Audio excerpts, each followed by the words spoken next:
السلام علیکم۔ حجت پارٹ 4 کے ساتھ آپ کے سامنے ہوں۔ پہلے میں نے سینٹرل ایشیا کا وہ جو 25 لاکھ مرڈر ہے یا ایران عراق کویت کے بارے میں ذکر کیا، تو اس کے بعد بھی ان دینی جماعتوں والوں کا پیٹ نہیں بھرا۔ بڑے ڈالر انہوں نے اکٹھے کیے جہاد کے نام پر، اور یعنی کہ اسلام کے اصول کے خلاف، قانون کے خلاف، آئین کے خلاف جہاد کیا۔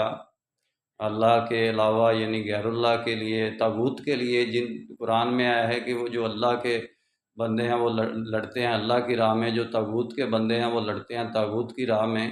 تو طاغوت کو فائدہ پہنچانے کے لیے ان لوگوں نے یہ سارے کا سارا جہاد کیا۔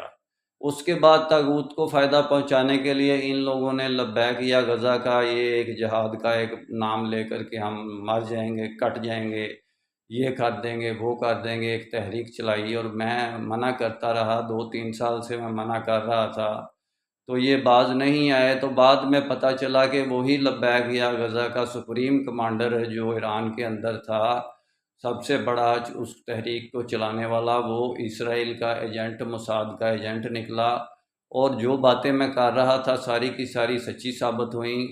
تو وہی جماعت اسلامی یعنی کہ کتے کی دم کی طرح جیسے سینٹرل ایشیا سے بھاگی، اس لبیک یا غزہ کی تحریک سے بھی بھاگ گئی، اور جیسے کہتے ہیں موت کی جھاگ کی طرح، پیشاب کی جھاگ کی طرح بیٹھ گئے۔ تو اب یہ سینیٹر مشتاق لبیک یا غزہ کدھر گئی، اور ان کے گلے میں جو کتے کی طرح پھٹے پڑے ہوئے تھے وہ مفلر قسم کے رومالوں کے، وہ کدھر گئے، وہ کہاں گئی ان کی تحریک؟ اب ان کی بات کیوں نہیں ہوتی؟ اب یہ وہ بات کیوں نہیں کرتے؟ انشاءاللہ ڈیٹیل میں بات پھر ہوگی۔ میرا کام اسلامک ورلڈ کی امن اور یونائٹی کا ہے، نسبت، وحدت، خدمت، خیر کے ساتھ۔ اللہ حافظ۔